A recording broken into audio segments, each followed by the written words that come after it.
Well, friends, I think it's time for us to venture to the 100-Acre Wood. Let's talk about the many adventures of Winnie the Pooh, which is celebrating its 45th anniversary this month. Big D's Entertainment Rankings and Reviews. So, greetings, my fellow YouTubers, and welcome to Big D's Entertainment Rankings and Reviews.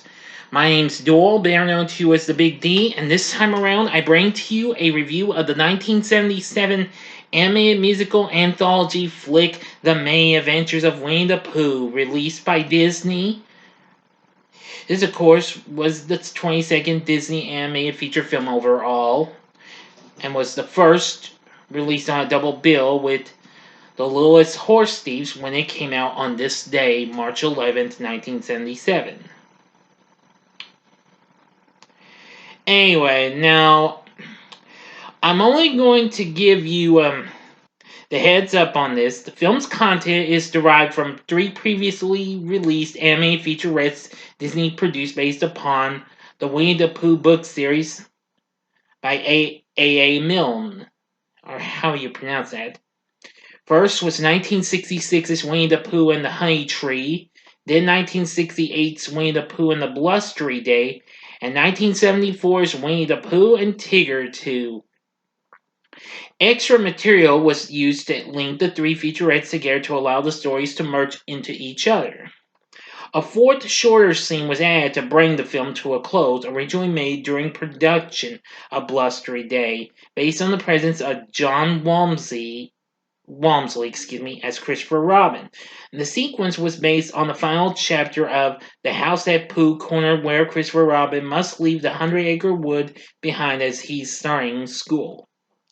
In it, Christopher Robin and Pooh discuss what they like doing together, and the boy asks his bear to promise to remember him and to keep some of the memories of their time together alive, and Pooh agrees to do so.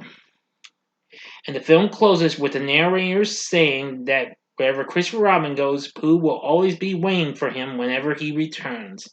Yes, that's all, and that's how that story goes, but I don't give them how the actual stories turn out, so henceforth, not really much of spoilers and what have you. Anyway, 6 years after the release of this, Disney commissioned the 4th featurette based on the stories, and it was Winnie the Pooh and a Day for Eeyore. It premiered in theaters on the actual same date in 1983, but was not originally connected to the preceding films in any manner.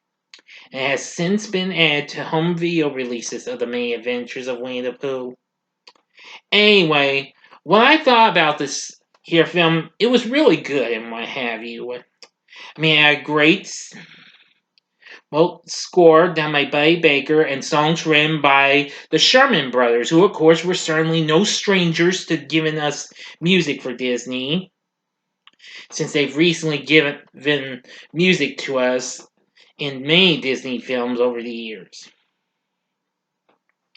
Anyway, we of course have a great voice acting cast. Sterling Holloway voices our titular character. Now, three of them, 3 people did Christopher Robin. There was John Walmsley, and Timothy Turner, and Bruce Reiterman, who, of course, son of Wolfgang Reiterman, who produced the film and co-directed the film with John Lounsbury. Actually, the same year this came out, Reiterman also worked on another Disney's next animated feature, and that was The Rescuers.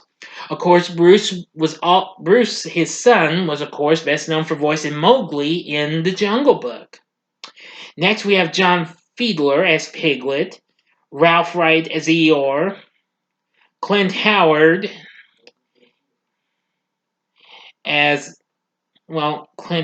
and Dory Whitaker, 2 different people voiced Roo, and Barbara Lay voiced his mom, Kanga. We have Junius Matthews as Rabbit, Hal Smith as Owl, Howard Morris as Gopher, and Sebastian Cabot as the narrator, who, of course, he'd also lent his voice to the Jungle Book. He was Bagheera. Starling Hallway also lent his voice to the Jungle Book. He was Kaa. And he also did voice acting in other Disney films like The Aristocats.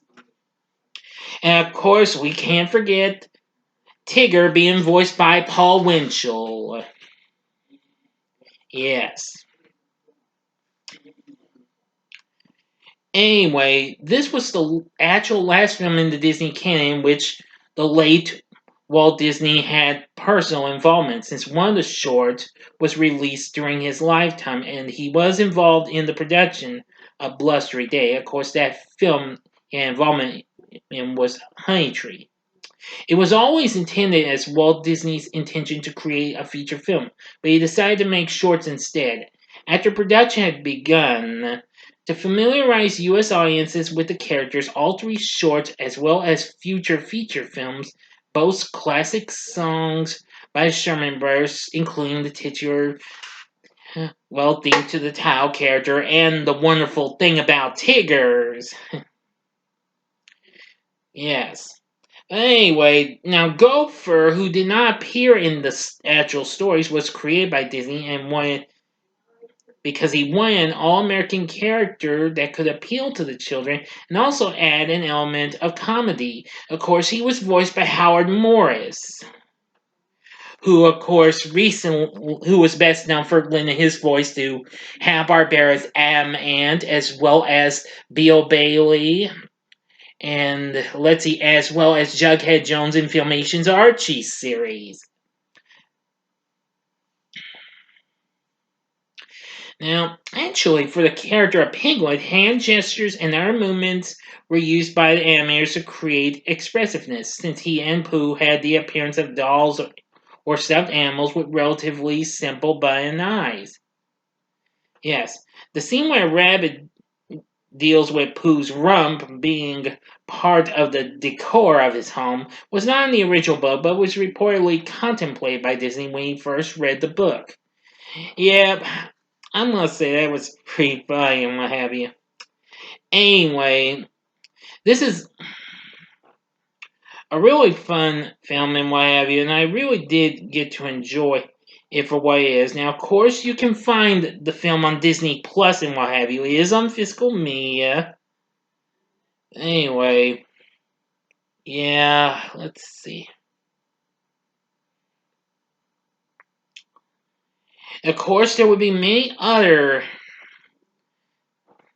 Well, there'd be many other Winnie the Pooh films to come out in later years, such as a later filmed How Winnie the Pooh, as well as the Tigger movie and Piglet big movie. I believe that's what it was. Give me a second.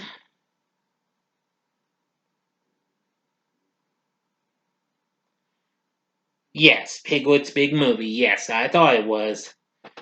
Anyway, yeah, the film got lots of good response and what have you, and so it's pretty good.